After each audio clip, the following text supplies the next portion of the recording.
Dungeness is described by some as Britain's only desert. In certain areas on a sunny day, when all you can see as you turn around are stretches of shingle gleaming white and gold studded with patches of pale green, it certainly feels as though you're trekking across a lonely, shimmering wilderness.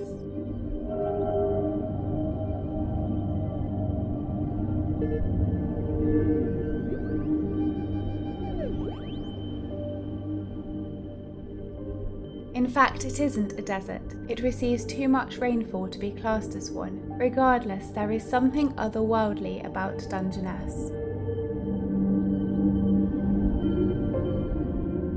Take the vast, bleak landscape, the nuclear power station backdrop, and throw in rusting machinery, desolate boats, abandoned ruins, and you're wondering a planet from Star Wars, an apocalyptic wasteland, or even a ghost fishing village. Dungeness has been called the Marmite Town, and it's not hard to see why. I personally adored my visit to Dungeness, and if you saw my video, The Magic of Dungeness, Wild and Endless, you'll see that it inspired me greatly. That was my interpretation of Dungeness, an artistic vignette. This is everything else, my video diary of my time there. I hope you enjoy sharing my experience with me.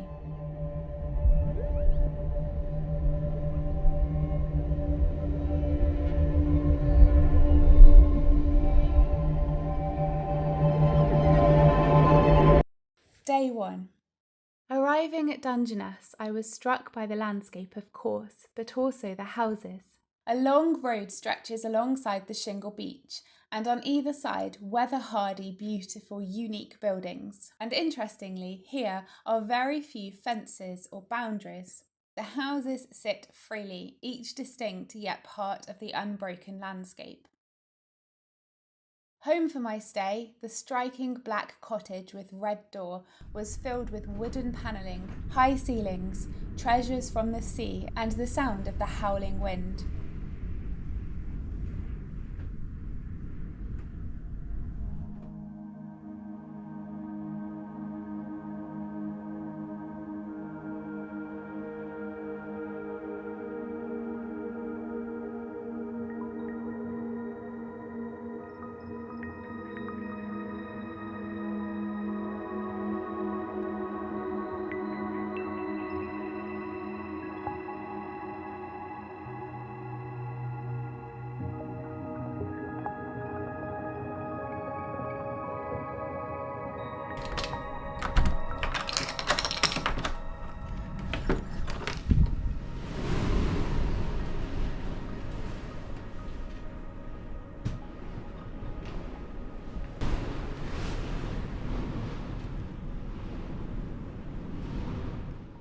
And just as much to look at outside, with beach finds, collected curiosities, and inscribed slabs forming a front garden tough enough to withstand the elements.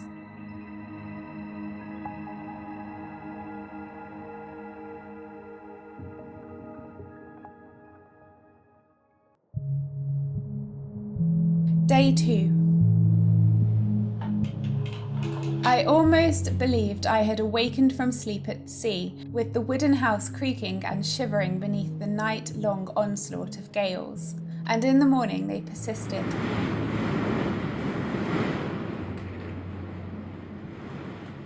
I wrapped up and ventured out, excited for my first full day at Dungeness. First stop, a bird hide not too far from the power station and on the seafront. The hide turned out to be locked, although due to a distinct lack of birds or wildlife in the area, my only motive for sitting in there would have been to shelter from the wind for a while. However, there was much to explore, and so I set off along the beach against the windy weather and crunchy shingle. Reaching the boardwalk, which I highly recommend as a far easier way to work your way down the beach, I could stand and view both lighthouses, the black old lighthouse and the currently active white lighthouse. The old lighthouse at Dungeness, painted black, was completed in 1904. For more than half a century, it served mariners faithfully until changes in the coastline and the construction of the nearby power station made its beam less effective. The newer lighthouse, first lit in 1961, was built in a different location to ensure its light remained visible despite the expanding shingle and nearby buildings. It is fully automated and remote controlled. I love lighthouses, each with its own character. Further along the beach, I began to explore the ruins as I made my way towards the ocean.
Sat with a bank of shingle behind me and the shimmering sea in front of me, it was nice to feel the peace of solitude as I watched the various gulls and the crow looking for a meal.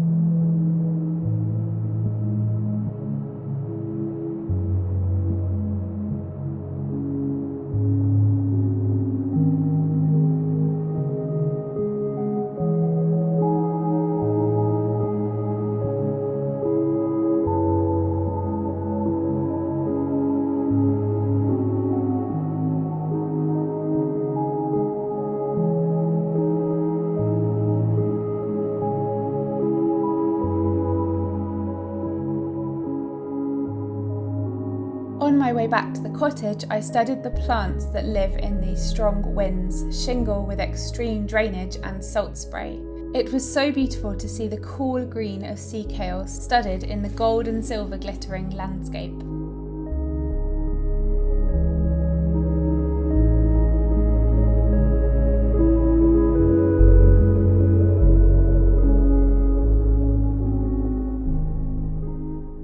I was keen to visit an RSPB nature reserve and acoustic or sound mirrors at Lade Pits, not far from where I was staying, so that afternoon drove 10 minutes down the road to find a public footpath which would take me to the reserve. I didn't see another person as I followed the crunchy shingle path, but I did see plenty of wildlife, including tufted ducks, mallards, coots, little grebe, great crested grebe, a kestrel, mute swans, and these cormorants who looked to me like they were posing for an album cover on one of the sound mirrors. But what are the sound mirrors?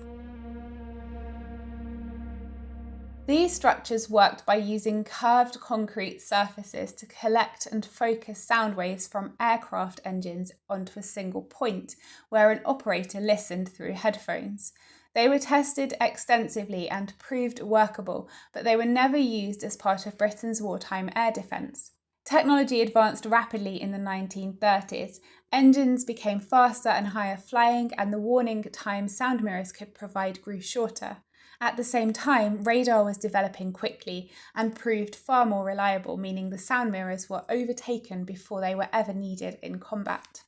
Dungeness was chosen because it's flat, isolated and exposed directly to the English Channel. There were few buildings, little background noise and clear sound paths over the sea. Aircraft approaching from continental Europe would be funneled past this coastline, making it an ideal place to listen for incoming threats. Dungeness is now managed by the RSPB because it supports one of the UK's most important and rare habitats, vegetated shingle. along with internationally important bird life. You can't freely walk out to the sound mirrors. Access to them is only possible on an RSPB guided walk, and I was interested to see this locked turning bridge used to access the mirrors.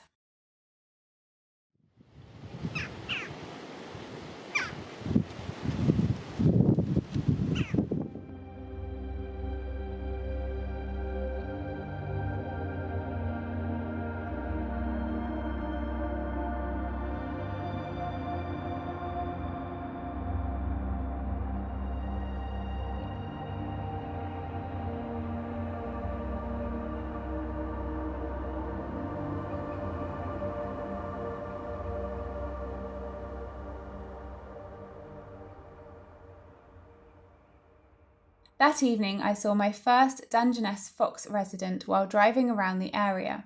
Clearly a youngster born earlier that year, he or she seemed perfectly calm exploring the large expanse of shingle, and I was pleased to have my zoom lens with me to capture some footage. Actually, pleased is an understatement. I was absolutely thrilled to see this stunning fox, and couldn't have imagined that the following evening's wildlife watching would be even better.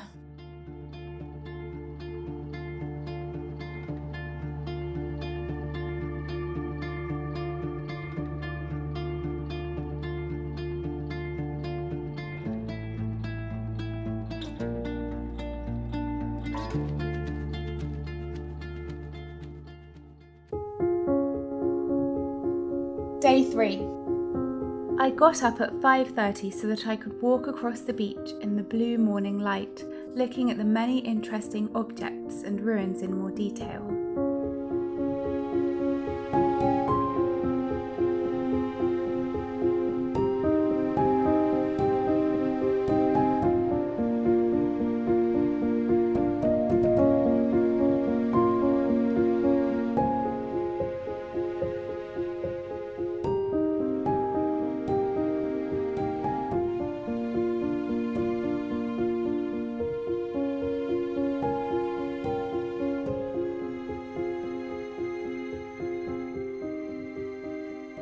I then headed to the RSPB Dungeness Nature Reserve.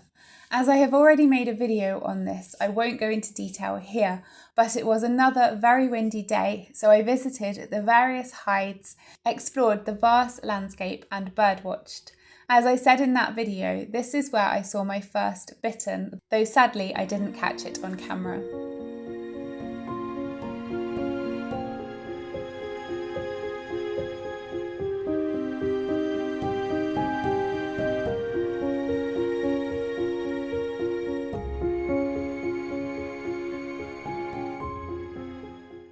That evening, I did another drive around the area to look for wildlife. I saw a number of foxes this evening, scavenging across the shingle and weaving in and out of gorse. And whilst it was too dark to film by this point, even slinking down to the seafront to scrounge off night fishers. Staying in the shadow of, or rather the light of, the nuclear power station meant an eerie glow formed the backdrop to Dungeness at night. There are two stations, Dungeness A and B, both now shut down, but the site remains active because decommissioning and security work is still ongoing. Very sadly, there were reports in 2021 that foxes wandering onto the Dungeness B site were being caught in traps and killed because of concerns they might damage electrical systems and pose safety risks, with EDF saying it was following Natural England guidance on trapping and euthanasia. Later that year, after pressure from animal welfare groups, EDF agreed to stop trapping and killing the foxes and instead work on non-lethal ways to discourage them from entering the station, as killing individuals didn't solve the issue long term. The Kent Online article that I read on this stated a never-ending cycle of bloodshed has ended after power bosses agreed to stop trapping and killing foxes roaming onto their land.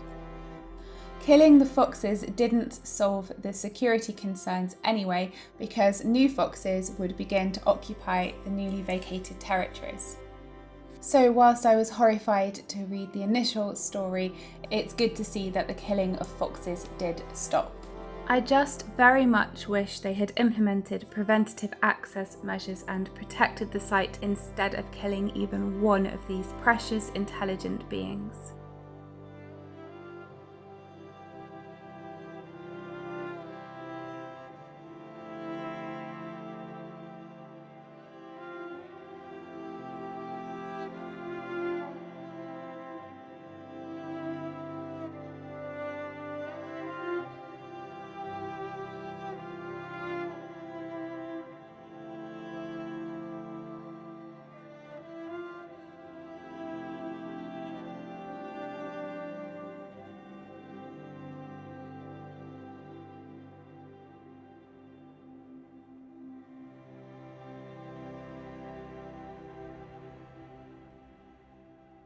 Day 4.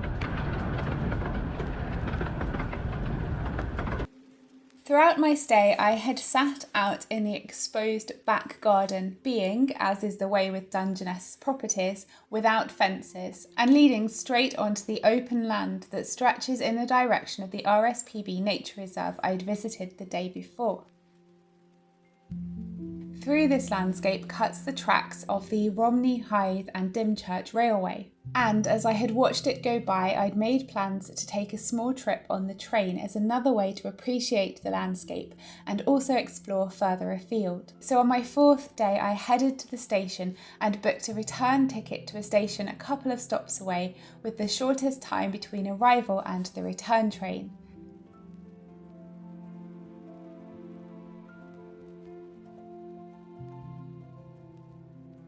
The first part of the journey travelling through the open scenery was brilliant, as was the vintage interior, windows that could be opened, and steam rolling across the barren coastal plain.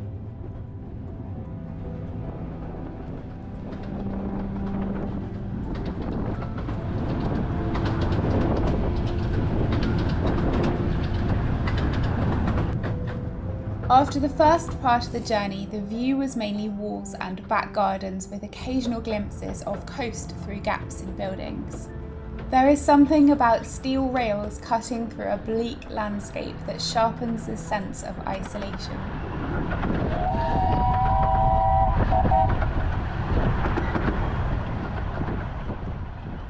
After the journey, I gave in to my curiosity and headed out on foot across the open foreland between the old lighthouse and the Dungeness Bird Observatory. This is a small research and monitoring centre that studies bird migration, breeding and wildlife on this unique stretch of coast. Here I found a Heligoland trap, which is a large netted enclosure used to catch birds for research.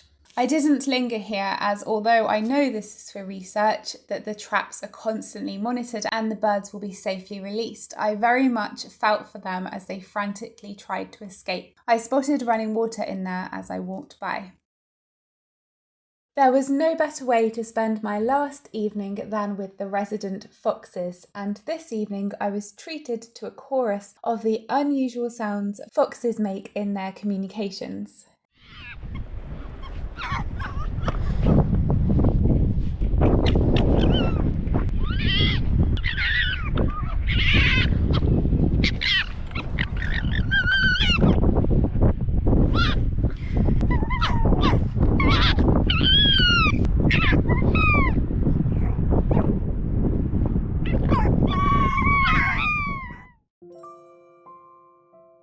Day 5.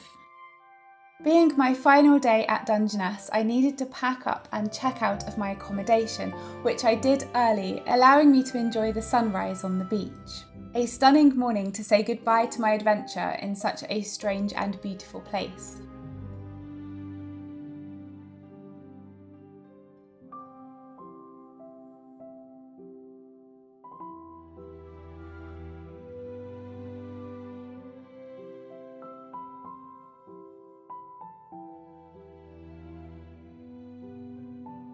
My memories of Dungeness will be very much dominated by the landscape and the foxes.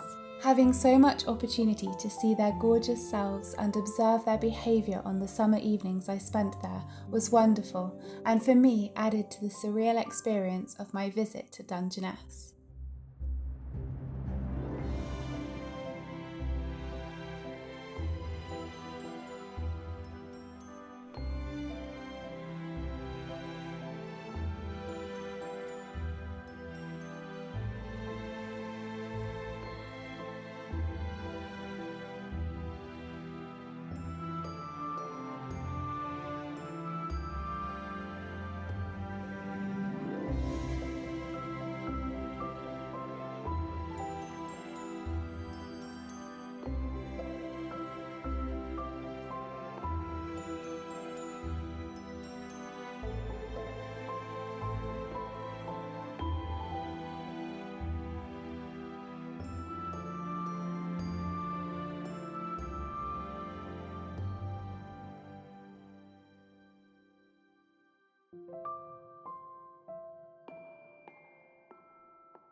I really hope you enjoyed my Dungeness diary.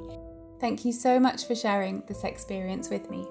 Take care, and I'll see you next time.